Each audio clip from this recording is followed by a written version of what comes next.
The British Broadcasting Corporation is in real trouble, melting down after serious allegations of lying, misconduct, and all the rest. We'll get into it. Plus, the government shutdown is coming to an end. Who won? Who lost? First, we have less than 2,000 Daily Wire lifetime memberships remaining. Turns out, having all access benefits for life with no renewals is something everyone wants. So here are your options. You could buy one while they're still available, or you could win mine. That's right. I have my very own lifetime membership to give away. I made it ridiculously easy to enter. Download that free Daily Wire Plus app in the App Store. Open it, tap follow under my picture. That's it. You are now entered. And who knows? I could be calling you to give you my personal lifetime membership. But before any of that happens, you need to download the Daily Wire Plus app and follow me inside it right now to enter to win.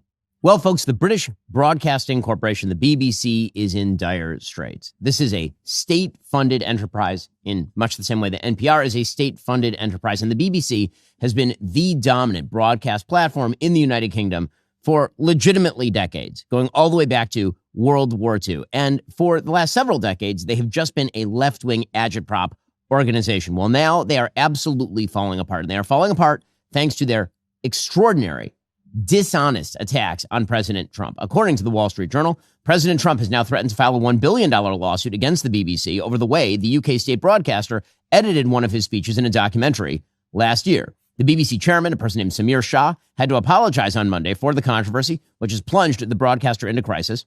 That apology came one day after BBC Director General Tim Davie and BBC News Chief Executive Deborah Turnitz said they were leaving the organization following criticism from the White House. Now, what exactly happened here? Well, there was a news program. It's their flagship investigative news program over at the BBC. It's called Panorama, and it ran 1 week before the 2024 United States election. Now, you can say to yourself, did that affect the election? President Trump won.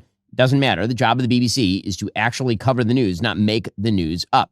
So what did they do? Well, 1 week before the election, they ran a piece in which they spliced together things that President Trump said on January 6th, 2021, to make it look as though he himself personally was leading an armed insurrection at the Capitol building. And that, of course, was not true. In order to achieve this effect, they had to cut out full-on 24 pages of material. They cut from one part of the speech, and then they fast-forwarded 50 minutes, 50 minutes, and cut together the last part of the speech and clipped those together, and then basically put in ellipses in order to make it seem as though President Trump himself was personally calling on people to follow him to the Capitol building and then to assault the Capitol building. Here is the BBC Panorama edit compared with the original clip. We're going to walk down to the Capitol, and I'll be there with you, and we fight. We fight like hell. And if you don't fight like hell, you're not going to have a country anymore. We're going to walk down to the Capitol,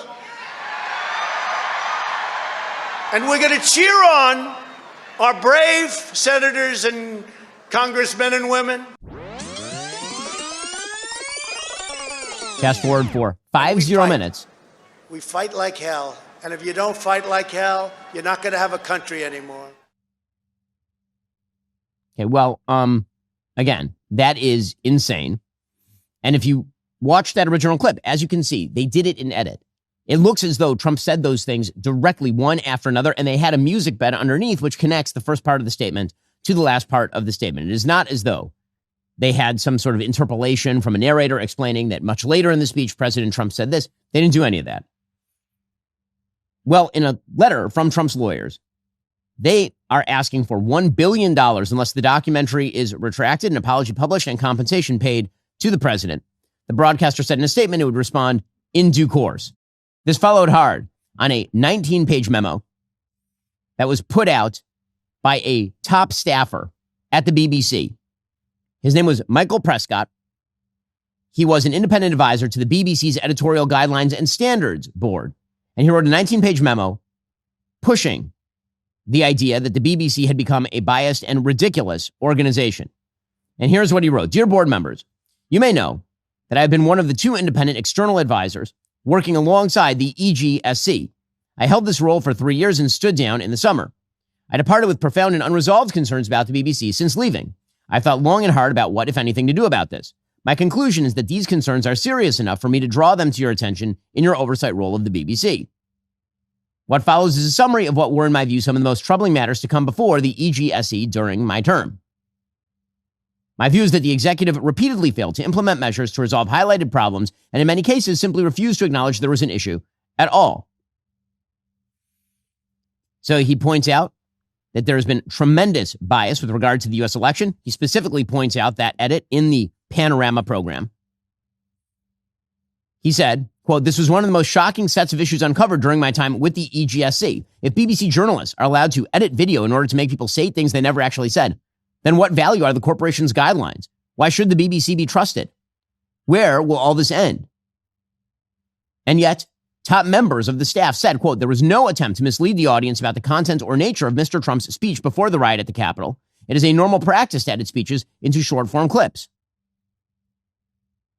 Now, again, this was a repeated thing. So they did this with comments that President Trump made about Liz Cheney.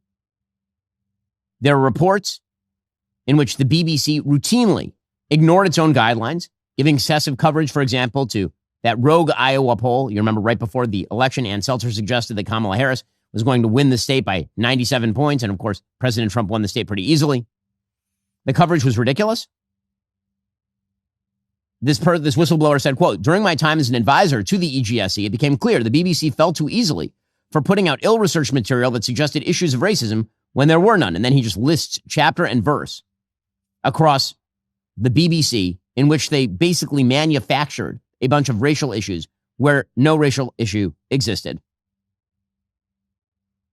They went out of their way to promote idiocies about biological sex and gender, for example. Quote,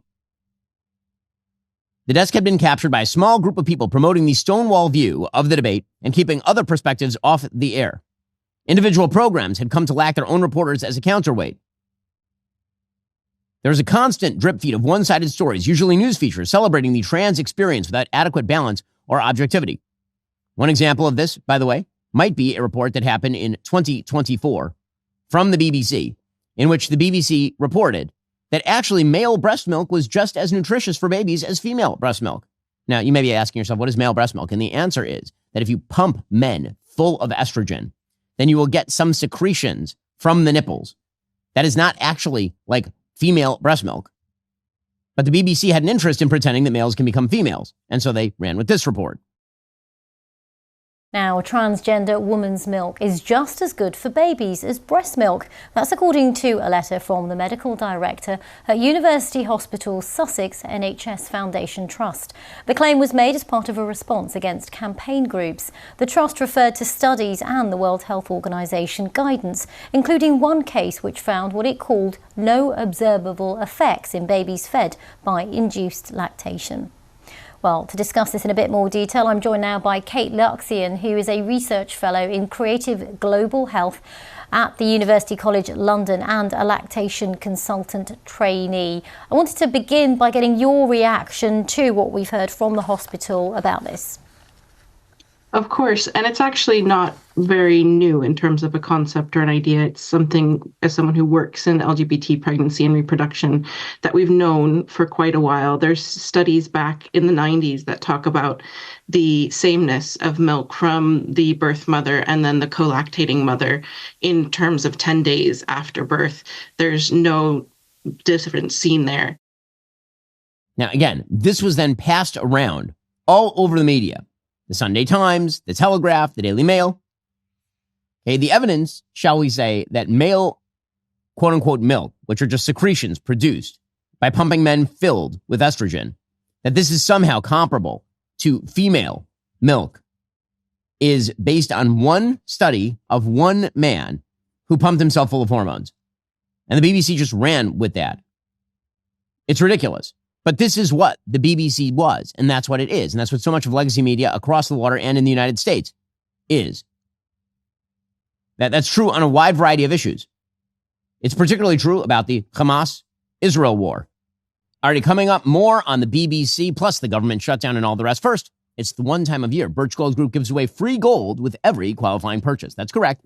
For Black Friday, when you convert an existing IRA or 401k into a tax-sheltered IRA in gold, Birch Gold will send free gold to your home for every 20 grand purchased. Look, gold started this year around $2,600 an ounce. By October, it was over $4,000 an ounce. Why? Well, because of global uncertainty. 2025 has been defined by trade wars. Central banks are pulling from the U.S. dollar as the global reserve currency. Military tension is still building around the globe. Gold thrives in times of uncertainty, which is why I bought more this year. If you're looking to diversify your savings, Birch Gold can help you. Plus, now through November 28th, get free gold with a qualifying purchase. Just text my name, Ben, to 989898 to claim your eligibility for a free info kit on gold. But your opportunity for free gold with purchase ends on November 30th, so don't wait. Text Ben to the number 989898 for full details. Again, text Ben to 989898 to claim your eligibility and for that free info kit on gold. Also, here's the reality. Over 90% of Americans don't get enough dietary fiber. Most of us aren't hitting that recommended variety of fruits and veggies either. I know that I typically don't unless I use my Balance of Nature supplements. These aren't some artificial knockoff trying to mimic the stuff that nature provides. They simply let nature do its job. We're talking about 47 real ingredients: mango, wild blueberry, spinach, kale, shiitake mushrooms, broccoli, the works. Plus, their fiber and spice blend is also unique. It combines 4 whole fibers like psyllium, husk, and flaxseed with 12 aromatic spices, including turmeric and cinnamon. You're not going to find another supplement that does this. I also appreciate there are no artificial additives and no added sugars, just clean ingredients. They're vegan, kosher certified by the OU, and gluten-free. You can even mix the powder into smoothies or sprinkle it over food. No bags, no mess, no measuring. And I use Balance of Nature all the time. I'm on the road, not eating healthy. Got to pop that in the protein smoothie so I get at least something healthy during the day. After years of research and development, they've created something that makes getting proper nutrition convenient. Head on over to balanceofnature.com. Use promo code Shapiro for 35% off your first order as a preferred customer and get that free bottle of fiber and spice. That's balanceofnature.com. Promo code Shapiro. According to the UK Telegraph, the BBC was forced to correct 2 stories every single week about the Gaza conflict since the October 7th attacks on Israel. 2 stories a week, okay, which is insane.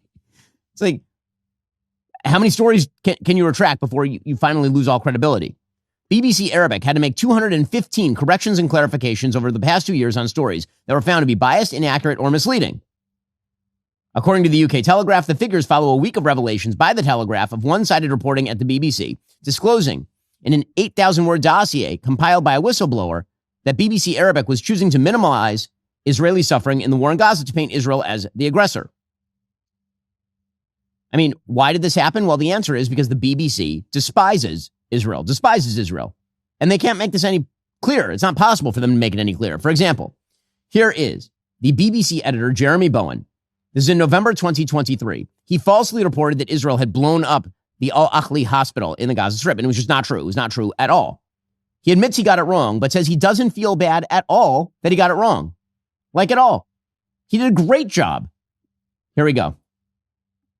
Tell us what happened that night and, bluntly, where were you getting your information and do you regret anything that you said that night?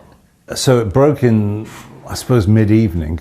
And to answer your question, no, I don't regret one thing in my reporting because I think I was measured throughout. I didn't race to judgment. But you said that building had been flattened.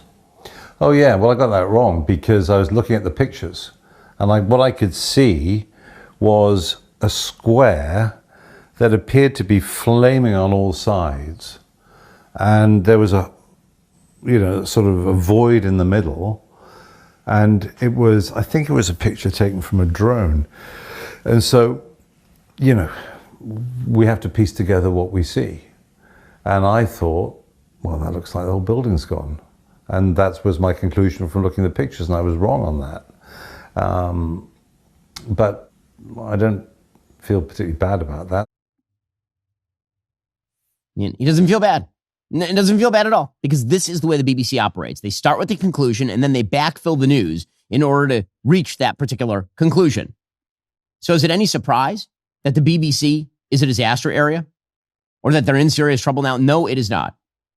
And it is long past time for the BBC to admit what it is, which is an agitprop organization on behalf of the political left. They have been for decades. Nothing has changed.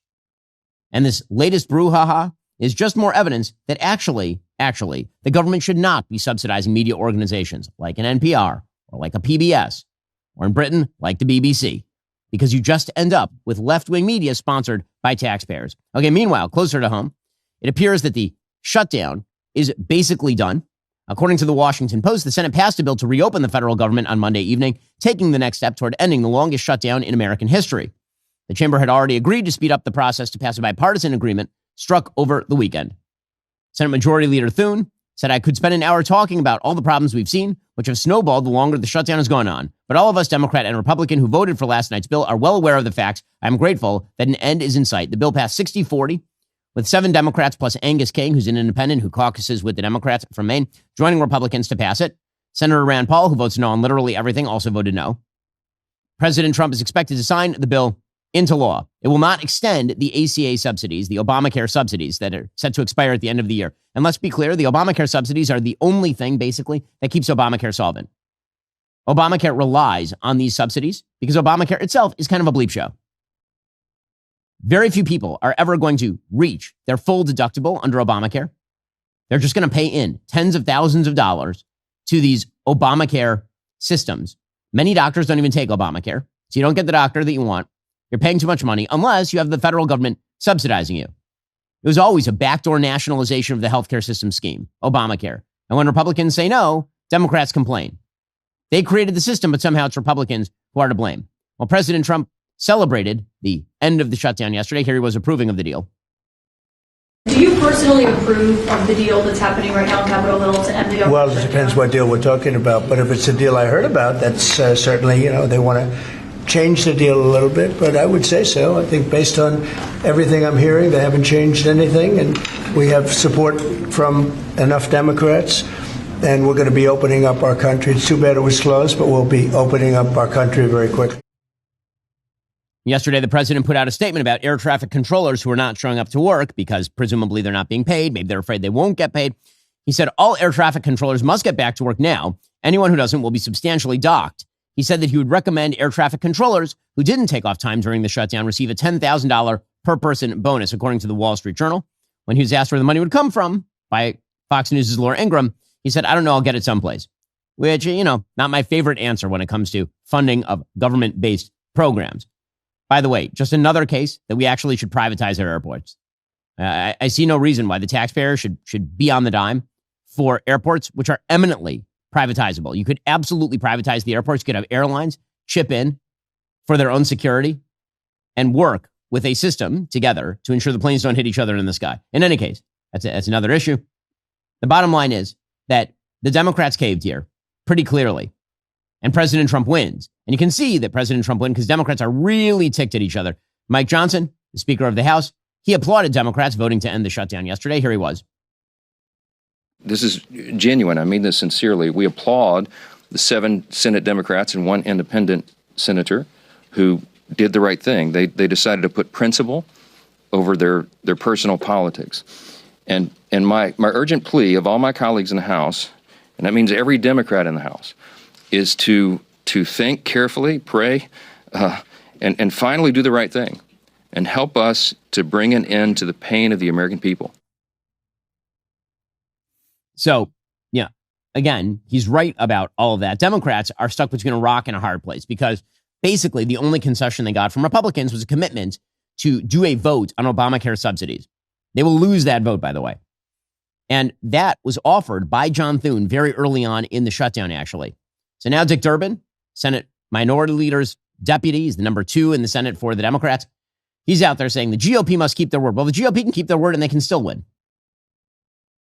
I've served in the Senate for 29 years, and I've never seen that kind of offer from a Senate majority. During the historic roll call last night, I walked across the aisle and met with Senator John Thune, the Republican leader. I told him that I was counting on him to keep his word on this agreement. He assured me he would. Okay, now, again, that's not a big win. They're going to try and play it as a big win for their constituents. It probably won't work. Senator Tim Kaine of Virginia, who voted also to end the shutdown, he's trying to claim that now they'll really be able to put the screws to the Republicans on more Obamacare subsidies.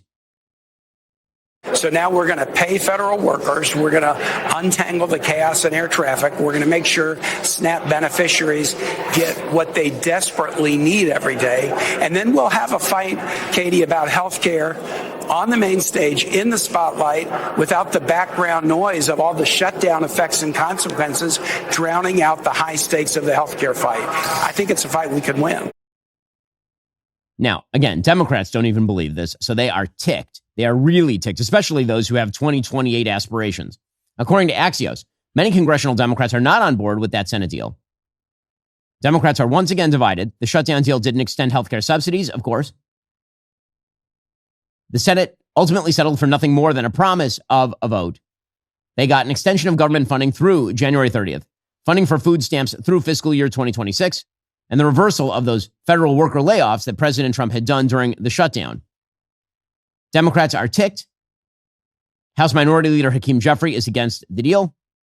Many are calling for Schumer to step down. Here's Bernie Sanders, who again has the luxury of being able to be wrong about everything because he's never been empowered to implement his garbage policies. And basically his popularity rests on his policies never being tried. Here's Bernie Sanders yelling at the shutdown being ended. Look, I think it was a terrible, terrible vote. At a time when we have a broken healthcare system, this is going to make our healthcare system even worse. And that vote last night paves the way for 15 million people to be thrown off Medicaid. What are they going to do? Many of them are going to die. So that was a really bad vote that took place last night. Speaking of Medicaid and healthcare outcomes, I asked our sponsors at Comet, a new web browser by Perplexity, aren't there studies suggesting Medicaid has not actually improved healthcare outcomes? And what Comet says is mixed findings from research. The Oregon Health Insurance Experiment found Medicaid improved self-reported health and reduced depression, but did not show statistically significant improvements in key clinical outcomes like blood pressure, blood sugar control, or cholesterol levels. Some long-term analyses suggest Medicaid expansion produced temporary gains in self-reported and mental health, but these improvements diminished over several years, leading to little durable difference in direct health metrics between recipients and non-recipients. So, again, the question of whether Medicaid has actually translated into sustained improvement in physical health, that is a very hot topic. There is no clear evidence that it does.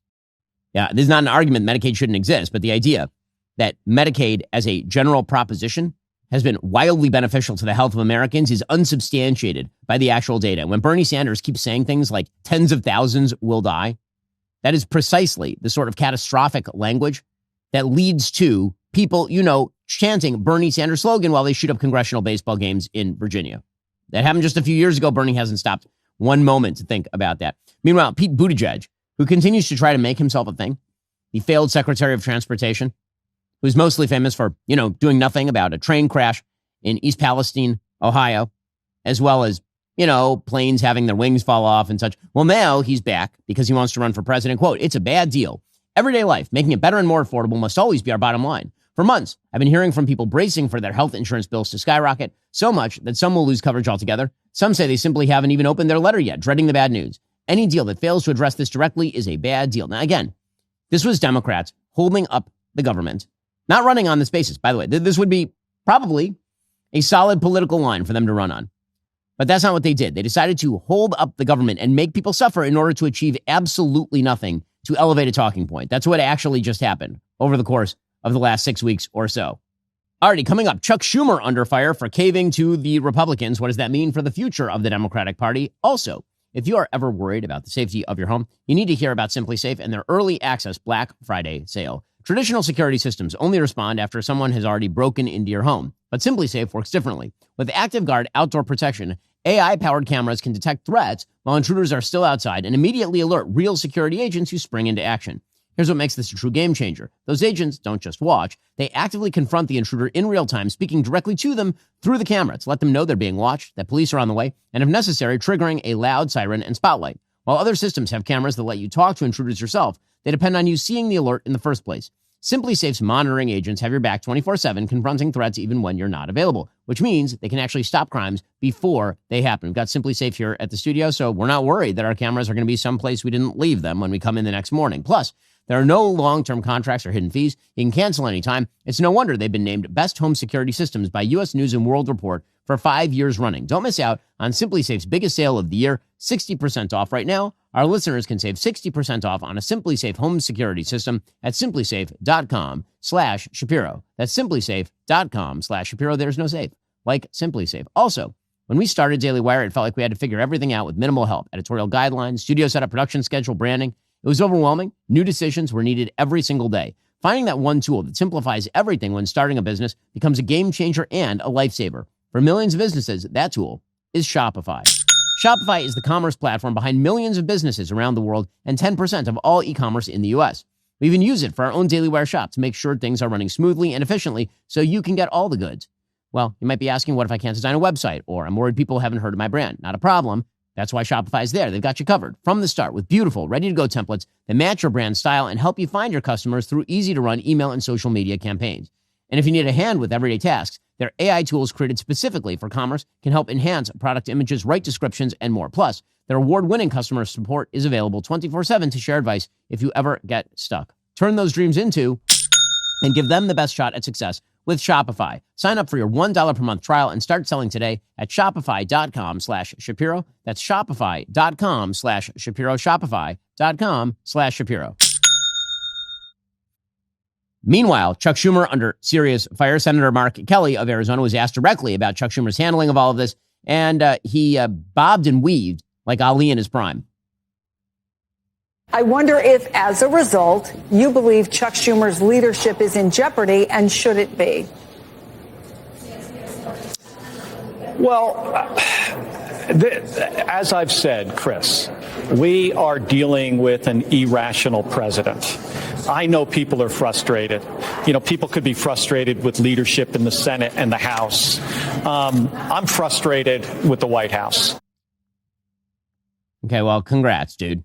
Meanwhile, Hakeem Jeffries, who opposes the deal, still says that Chuck Schumer is effective. And again, here is the problem, is that Democrats are in the unenviable position of having to pander to their extremely radical base, while at the same time trying to fend off that radical base from taking control of the party. And that's where Hakeem Jeffries is. Some Democrats in your own caucus are suggesting Schumer is ineffective as Senate Democratic leader and should be replaced. You, of course, are critical of this deal. Do you view him as effective, and should he keep the job? Yes and yes. Meanwhile, Congressman Seth Moulton, who's attempting to outflank Senator Ed Markey in Massachusetts, he's been moving pretty steadily to the left, Seth, in order to presumably garner the love of the progressive base. He says it's time for Chuck Schumer to move on. I'm not going to run on a new generation of leadership platform here in Massachusetts and then go down to Washington and vote for the status quo. And so I've been very public about that. Again, respect his service, but time to move on. And my opponent has not. He keeps dodging the question. So, again, I think that this is the battle inside the Democratic Party pretty clearly. And it's being egged on from outside by geniuses like Whoopi Goldberg and the ladies of The View. Here was Whoopi Goldberg trashing the compromise last night. Of course, it doesn't matter to her. She's not a person who's reliant on food stamps. She's not a person who's reliant on being paid as a member of the TSA. She has really generous health care, I would assume, from ABC's The View. And, of course, she has millions and millions of dollars in the bank. Here's Whoopi Goldberg doing the virtue signaling thing. 50-50 chance of negotiating health care subsidies. I just remember all of the people who are coming in and hoping that people would vote them in and say, yes, you can be this person, or you can be a judge, or you can be this. And they all said, no, we're not going to mess with anything. No, we're going to leave everything as it was. I have no faith that they're going to negotiate and come back to the table. And I'm glad that folks, maybe, because, again, we have seen, you say this is going to happen, and then it doesn't happen. And, people will get rehired, supposedly, federal workers, and reinstate SNAP benefits, but a 50-50 chance of extending the subsidies, I don't believe it. So, again, we will see whether the Democratic Party decides to cave to all of this. You're seeing this battle break out into the open in New York, of course, where Kathy Hochul has been slamming the brakes on Zohran Mamdani's insane proposals. So, again, she is in a neck-and-neck battle with Elise Stefanik for governorship of New York. And she is very much afraid that if she does what Zohran Mamdani wants, it'll absolutely crater her gubernatorial chances in her reelect effort. So yesterday, she tried to slam the brakes on Zohran Mamdani's nonsense. According to the New York Post, Hochul, speaking during a press conference at the Somos political retreat in Puerto Rico on Saturday, argued she's already put vast sums of money into the perpetually cash-strapped MTA for major projects. She said, we're spending a lot of money, so I can't set forth a plan right now that takes money out of the busing system that relies on the fares of the buses and the subways. Can we find a path to make it more affordable for people who need help? Of course we can.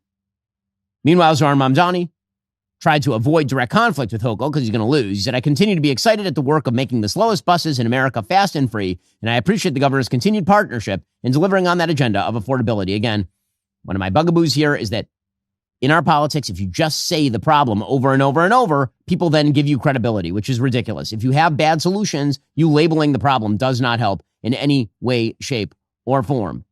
Meanwhile, by the way, the downstream effects of the Mamdani election are being felt. According to the Daily Wire, Immigration and Customs Enforcement is now recruiting NYPD officers disgruntled by the election of Zohran Mamdani. With a flood of cash from President Trump's One Big Beautiful Bill, the agency has set a goal to recruit 10,000 new officers to turbocharge the historic deportation campaign.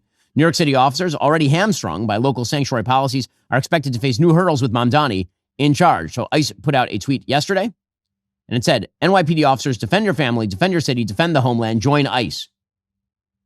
ICE is already offering retired law enforcement officers up to $50,000 in recruitment bonuses, and they've received, apparently, at the DHS, more than 200,000 applications already.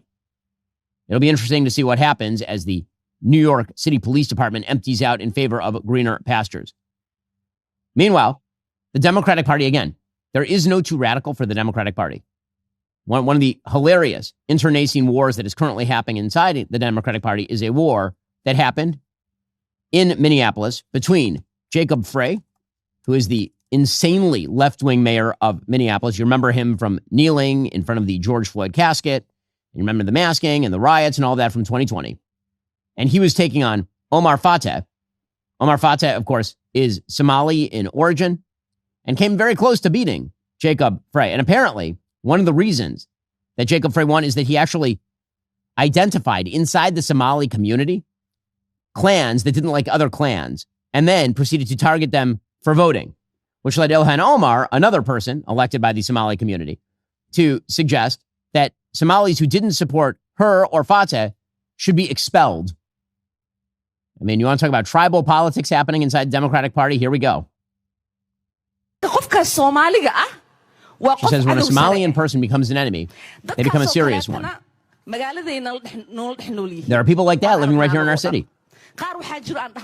We all see them. Some of us try to dismiss it, saying, oh, that person just talked too much. It doesn't mean anything.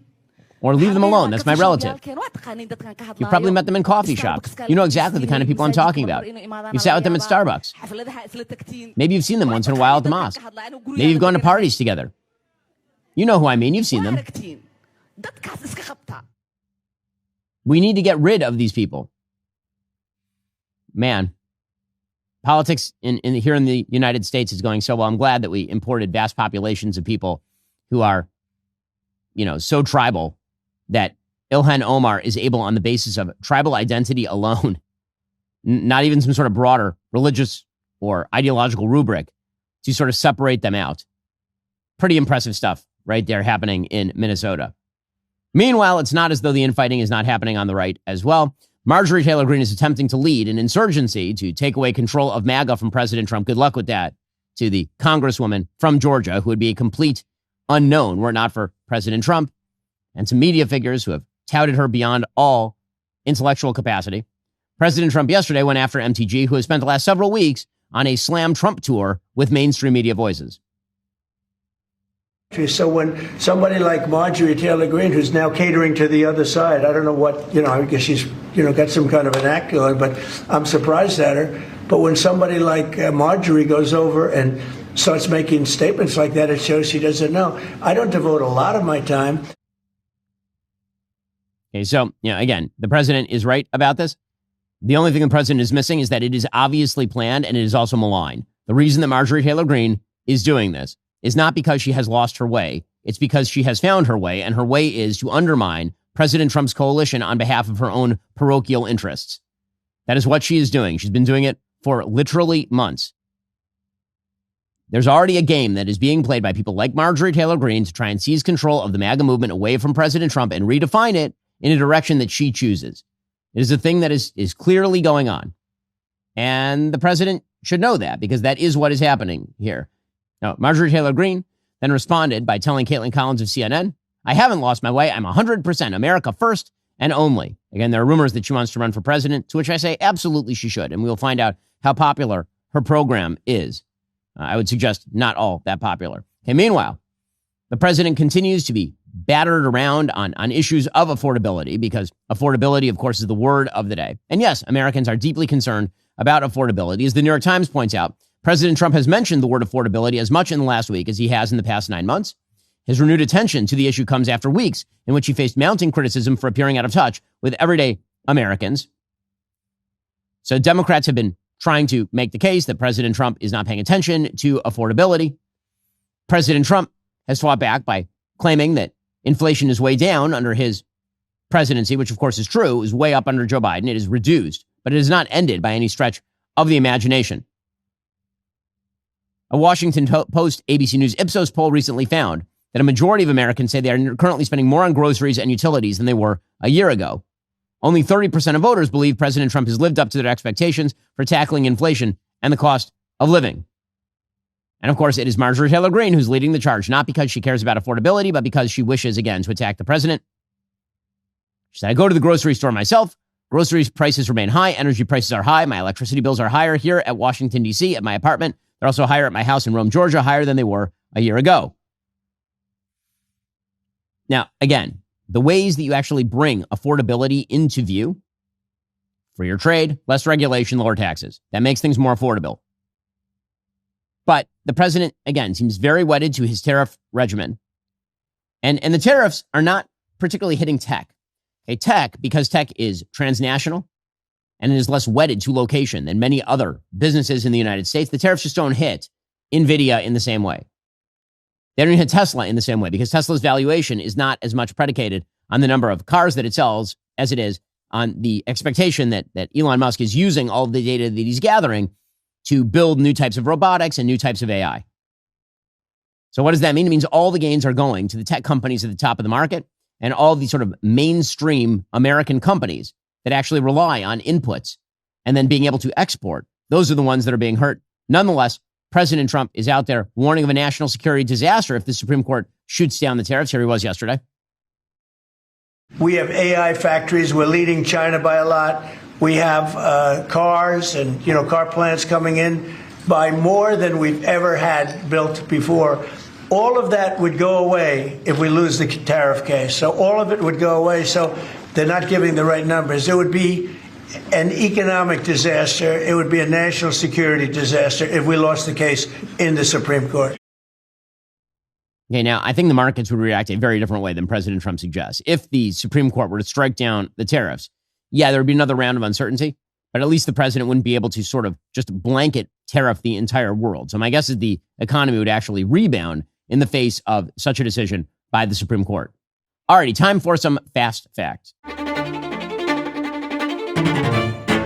We begin with more on the Supreme Court. So the Supreme Court has now rejected a call to overturn Obergefell. Obergefell, of course, is the Supreme Court case that established essentially a national right to same-sex marriage. That case is wrongly decided. It is an egregious violation of the constitutional text. But the Supreme Court did not want to take it up. That is not a surprise. Even in the Dobbs case, which overthrew Roe versus Wade, there was a footnote from Justice Kavanaugh in which he explicitly said, basically, we're not going to take up Obergefell. The reason those two cases were supposedly linked is because the right to abortion that theoretically existed under Roe versus Wade was predicated on a broader right to privacy, and that same right to privacy, which was, again, based in a notion known as substantive due process, which, again, is a nonsensical notion.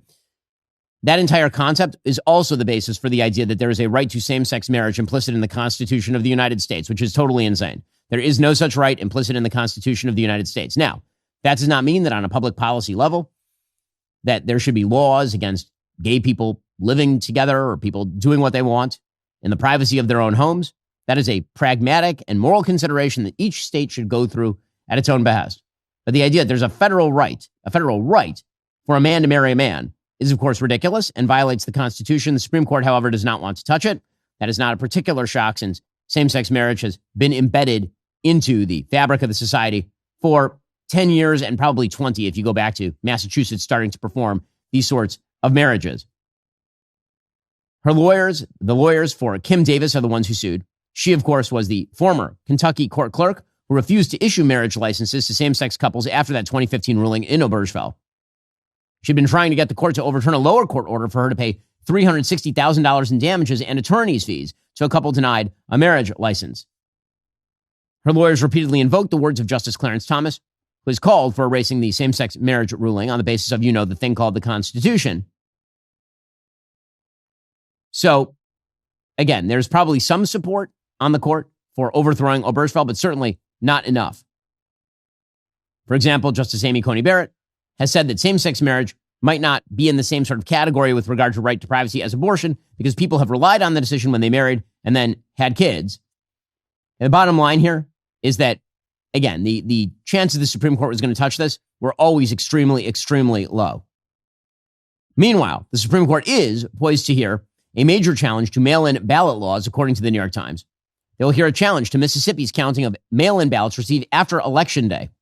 So first of all, if you mail in your ballot and it is received after Election Day, tough luck. This is ridiculous. This notion, first of all, that we should be doing vast mail-in balloting in the United States weeks in advance of an election is totally crazy. It used to be called Election Day. It is now election season. And if you waited until Election Day to mail your ballot because you were too lazy to go to a polling place, and then it's received 3 days later, tough luck. There are lots of reasons we invalidate ballots in this country. You mark them improperly. You wrote your name down wrong. Like, there are lots of reasons why your ballot might not count. If you don't abide by the rules, then that is what it is. If you don't abide by the rules, I'm not sure why the rules have to change to accommodate you. That's silly. Because otherwise, you're opening the door to widespread voter intimidation and voter fraud. The case is a potential blockbuster, according to the New York Times, that asks the justices to determine the meaning of Election Day. The challenge to the Mississippi law reflects political fights over the increased use of mail-in ballots, which exploded during the COVID pandemic. In 2024, the RNC, along with the Mississippi Republican Party and individual voters, challenged Mississippi's mail-in ballot rules. The challengers argued Congress had intended voting take place on a single election day, and allowing ballots to arrive days later and still be counted undermined election integrity and the public's trust in the vote. I mean, obviously that's true. Obviously, that's true.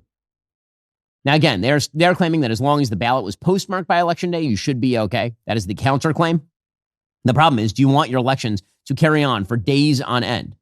Is that a thing that we want to incentivize? And the answer there is pretty clearly no. And meanwhile, on the foreign policy front, we have now been treated to the bizarre spectacle of a terrorist who put on a suit, and now we're supposed to pretend that he's no longer a terrorist in any way. I understand that relations with Syria are complex. After the fall of Bashar Assad, which again, I said at the time, was going to open a huge number of problems, as well as the possibility of future opportunities. Well, both those things have been true. The person who ended up taking over was a former Al-Qaeda and ISIS terrorist. That person, whose name is Ahmed al-Shara'a, he decided to visit the White House yesterday. Syria, the United States is trying to broker some sort of deal between Syria and Israel. The Turks basically run Syria at this point. The sort of great unmentioned elephant in the room in the Middle East right now is not Iran, it's not Israel, it's not Saudi, it's Turkey. Turkey has been spreading its wings, attempting to extend the range of its neo-Ottoman empire through Syria. There's no question that's what Turkey has been doing. Erdogan is, in fact, a radical Islamist who supports terrorism throughout the region. The fact that Turkey is a member of NATO is insane. Totally insane. And so the matter in Syria has become complicated because militias, largely backed by the Syrian government, or at least with the Syrian government looking the other way, those militias have been going in and slaughtering Druze in the south of Syria. The state of Israel, which of course has a large Druze population, has been attempting to defend the Druze because the Druze, again, being quite tribal, are willing to literally walk over the border to Syria and just start fighting on behalf of their brothers. And so things are pretty complicated over in Syria. With that said, there are possible openings in Syria if the United States is willing to tell the Turks to back down. According to the Wall Street Journal, Syria has now joined the U.S.-led mission to defeat ISIS. The move marks a significant turnaround in the U.S. relationship with Syria. The decision is a sign of Syria's transition from a driver of Middle East instability as a result of former President Bashar al-Assad's violent crackdown on his own people, which allowed ISIS to flourish, into an ally aiding an American-led military operation to keep ISIS at bay. There's talk about opening embassies in the capital of Damascus, or Syria reopening its embassy in Washington, D.C. The president met with this person who, again, was a terrorist and has terrorist sympathies. Can he be turned around? We're going to find out in very, very short order. Trump's special envoy for Syria, Tom Barrack, has traveled to Damascus twice in the past 6 weeks. Andrew Tabler, an expert on Syria at the Washington Institute for Near East Policy, said Trump went all in with Shara'a. They see it as an opportunity to reorient Syria away from U.S. adversaries like Iran and toward Washington, the Arab Gulf, and Turkey. This is big stuff. Well, I mean, again, that is treating Turkey, I think, with a little more respect than Turkey deserves at this point, given its support for, again, Hamas in the Gaza Strip and its openly Islamist attempts to turn its regime from a secularist regime into a Sharia regime under Erdogan. This is complicated stuff. I do not envy the president attempting to work things out in Syria. We'll have to see, again, whether Syria turns into yet another failed terror state or whether they are held to account by the West. And meanwhile, in a piece of salutary news, the IOC has now decided to ban transgender women, meaning men, from all female Olympic events. That would be the International Olympic Committee. This has become, of course, a very hot issue given the fact that last time at the Olympics, men were fighting women in boxing. According to the New York Post, the International Olympic Committee is reportedly set to ban trans women from competing in all female categories. The change is set to be officially announced early next year. The decision to overhaul the current policy was made after the sporting committee carried out a science-based review of a biologically born male's physical advantages. The report claimed there were clear advantages with athletes who had disorders of sexual development, which is essentially people who have intersex conditions, for example. So now the idea is that women will be competing with women, which of course is a good thing. It is unbelievable that it took an entire cultural revolution in the United States in order to say what is perfectly obvious. But again, that's sort of the way that things work here in the United States these days, is that saying the perfectly obvious has now become a matter of serious controversy. Meanwhile, Michelle Obama is out there and she is complaining about life. It is amazing. Again, the number of people in this country who complain about the United States, like qua United States, who lives the most privileged lives imaginable, is really an amazing, amazing thing. Whether it is Zahra Mamdani, who has lived a life of tremendous privilege here in the United States, or whether it is Michelle Obama, the capacity of the left to be utterly ungrateful about the virtues of America is pretty incredible. So Michelle Obama, she has been complaining about a couple of things. One, she's complaining about the tearing down of the East Wing, which, again, like the fact that Democrats keep trying to make this an issue is beyond me. There were a whole standard of norms and rules that we followed to a T, that we painstakingly tried to uphold because it was bigger than us. That East Wing, that's not my feelings about that. It's not mine. It is ours. But we have to get, as a country, decide what rules are we following and who is to abide by them and who isn't. I am lost. And I hope that more Americans feel lost in a way that they want to be found. Okay, I mean, like, really, man. Well, if she wasn't complaining about the East Wing, she's just complaining generally about how hard her life is. Because if you think of a person who's had a hard life in America, Michelle Obama definitely comes to mind. If you're an insane person. I didn't really have that choice as First Lady. Of course, right? Yeah. Every day, every time I was up, as we called it, I was up for the public. Yes. And the days were long. So as you mentioned, to save time. Yes. I know having a glam team, a trifecta, it feels like a luxury, but it was a time necessity. Yes. There's absolutely no way that I would be able to do my hair and makeup and have clothes ready that fit, because rare is the woman that can live off the rack. Well, probably we need socialism then. I mean, I guess that's so simultaneously socialism good, and also I need my glam team. That is definitely, again, the sort of limousine liberalism we used to condemn. It is very much alive and well. Apparently, the Kimmel family is now going around complaining about their life as well. Jimmy Kimmel's wife, Molly McNierney, she appeared on a podcast recently with Jimmy Kimmel, talking about how hard it was to be temporarily fired. And he was temporarily fired again, as you recall, because he made a really stupid and terrible reference about Charlie Kirk, suggesting, of course, that the right had been responsible for Charlie's murder. And then places like Sinclair Broadcasting said that they didn't want any part of it. And then eventually he came back after a quasi-apology. Well, apparently they had to talk a lot to this podcaster about how rough it was. There's helicopters over our house and madness outside. And Jimmy said, well, we're going to have to tell them because our daughter's in 5th grade and kids talk. And so we sat them down on the couch and we told them, we said, I believe Jimmy started the conversation, and we realized in that moment that any other time we've sat them down to talk about something, I guess it's been good, because Jimmy said, we want to talk to you guys about something. And Jane, our 11-year-old, went, oh my gosh, Julie, they have to talk to us about something. And she's like, get in here, get in here. And I think the last time we had done that, we surprised them with Disneyland or something. So they seemed like it was going to be good. And it occurred to me, oh boy, this is not going to be good. And Jimmy let them know. He said, my show has been suspended. And our daughter immediately burst into tears. Oh. And she said, I'll sell my Labubu's. And we told her, yeah, you should. No, we did not. We told her, no, you don't need to do that. You don't need to sell Labubu's. And our son asked if the president had done this. Oh. And we looked at each other and we didn't quite know how to answer that question. Okay, so I have a general rule, okay? As a politically active person, shall we say, who comes under a lot of fire, don't do this to your kids.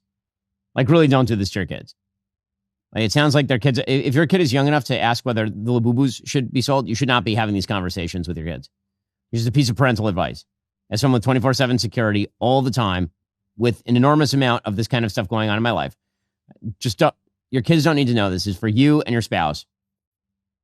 Again, because the reality is we all have vicissitudes in our life, but people in my place, people in Jimmy's place, we're some of the most privileged people on the planet in history of humanity.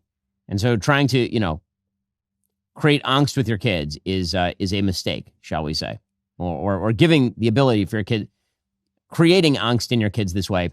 I would suggest that it's not the proper way of handling this sort of stuff. Okay. I do want to take a moment to note, of course, that it is Veterans Day. We are so grateful to everyone who is serving and who has served in the United States Armed Forces. An unbelievable sacrifice made by so many and continuing to be made by so many people.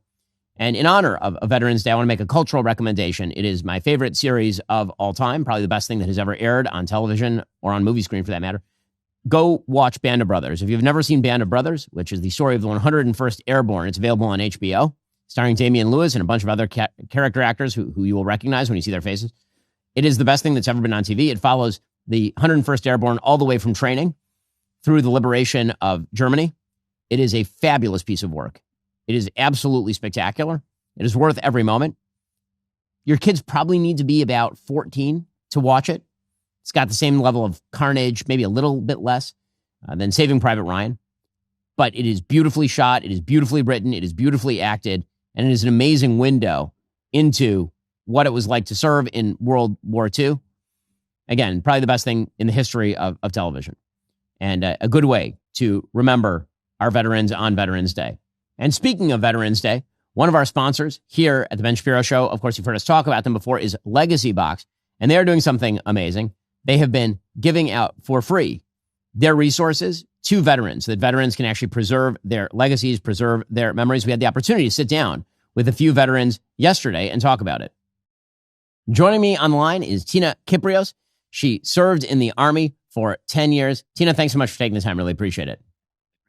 Thank you very much for having me. So how did you decide that you wanted to be in the military? What inspired you to serve?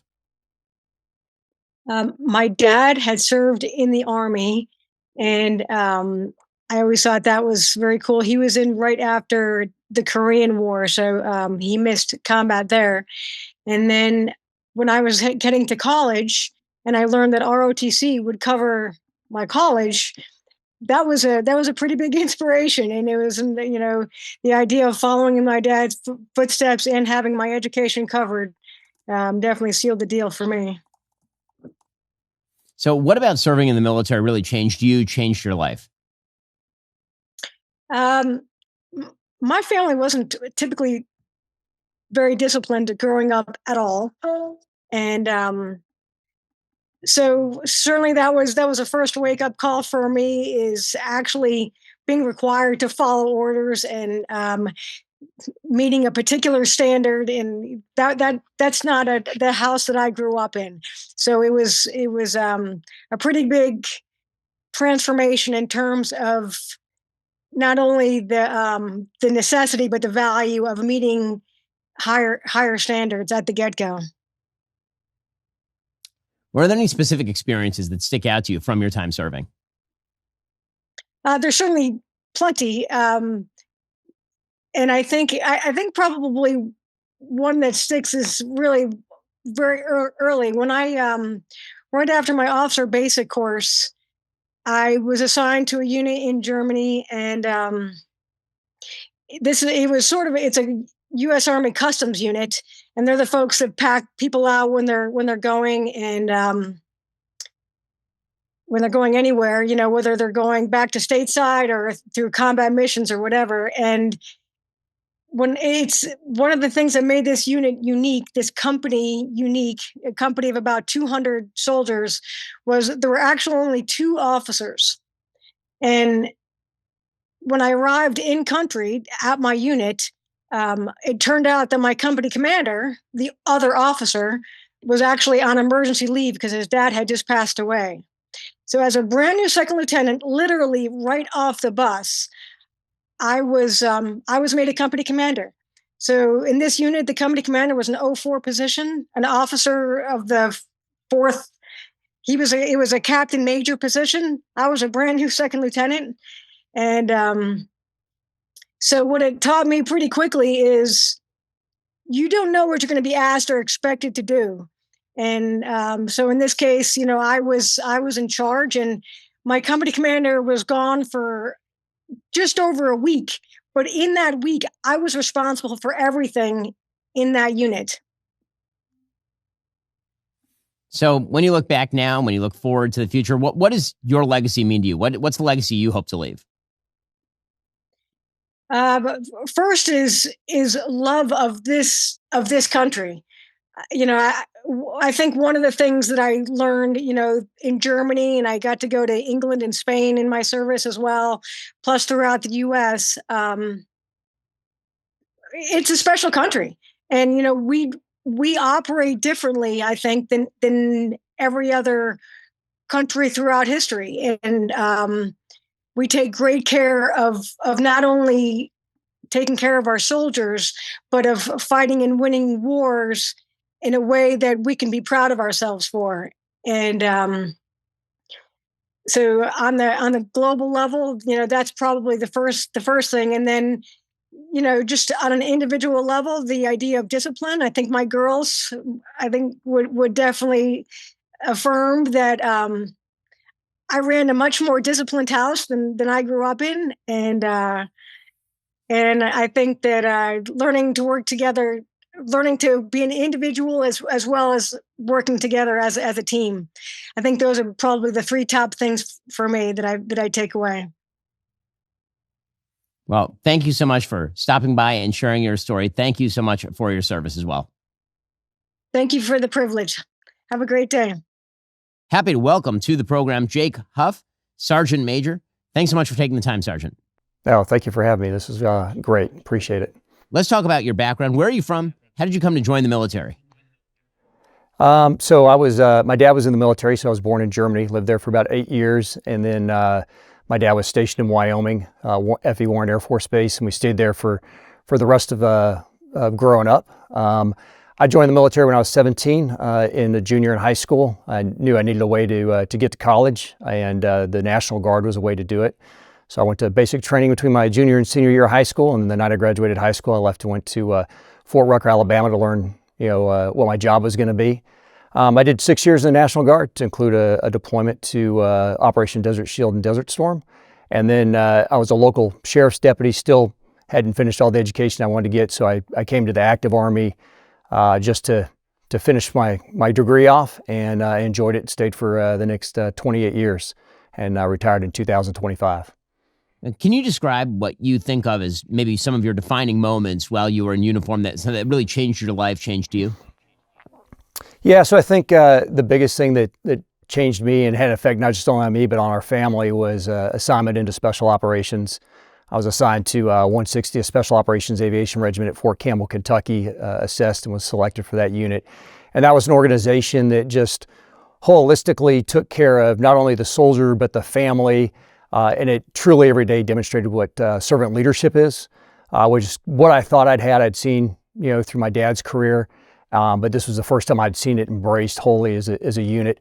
And that changed the way I looked at leadership, the way it took care of our family. And, even now, though we've been out of the regiment for quite some time and retired, we still have great ties back to that organization and great friends there, and still have family members who serve in that organization.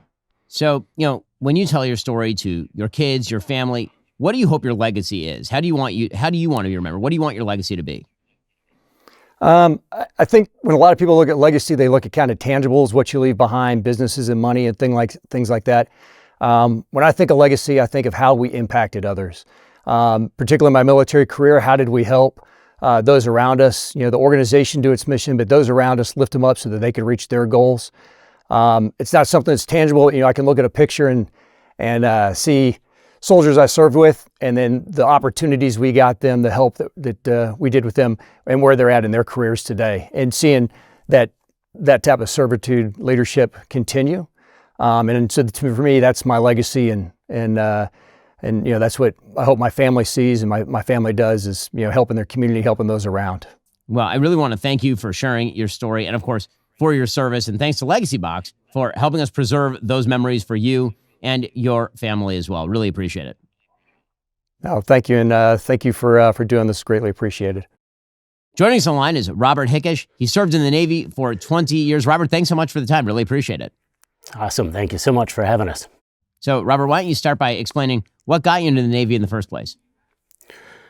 Well, probably it was back in 1982. I was just out of high school and looking for a job, and actually went to go look into the Air Force first, walked into the recruiter's office. This was in September of 82, and they said, why don't you come back in May? So I walked out of the Air Force recruiter, straight in the Navy recruiter, and actually went in that night. And, when you served in the military, and obviously you were there for a very long time, what were some of your defining moments, things that changed you as a human being? Gosh, just the training, just the discipline, the job discipline, camaraderie, the travel. Had the opportunity just to live in all parts of the United States, and as well as overseas in Japan. Just all around, just awesome experience to experience different cultures. Were there any experiences that specifically stood out to you? Like when you think back on your service, anything that sort of jumps out at you? I had an awesome time in Japan. The Japanese people were very welcoming, and just couldn't wait to get off work and just get on our mountain bikes and travel around town in Iwakuni, Japan. What do you think that your legacy should be? What do you hope that your legacy is, for your kids, for your grandkids? Just raising the kids in the military with the good work discipline, living in different parts of the United States, as well as Puerto Rico as the kids were growing up, getting them exposed to different parts of the country, different things going on. Just give them an opportunity just to, know themselves better. And of course, I know that you have all those home videos, which are still on VHS tapes. So Legacy Box can help you get those transferred over so that we can make sure that those stories and that legacy can be preserved forever. Really appreciate your time. Thanks so much for stopping by. Absolutely, Ben. Thank you so much. I'm joined on the line by Manuel Morgado. He served in the Navy during Vietnam. Manuel, thanks so much for taking the time. Really appreciate it. Welcome. Thanks for asking us. So why don't we start by talking about how you got in the military in the first place? Well, it was during the draft. This was 65. I was in college, and I was, more interested in fooling around than I was going to college. So at the time, they had the lottery, and my lottery number came in, and it was, I think, under 20. So I knew that I was going to be drafted, and my heritage is Portuguese, so I figured they're seamen, so I joined the Navy.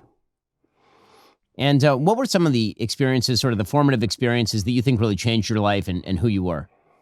Well, I'd never been on an airplane before, so right away when I went to basic training, and they make a man out of you. You have to do everything yourself. You don't have anyone to fall back on.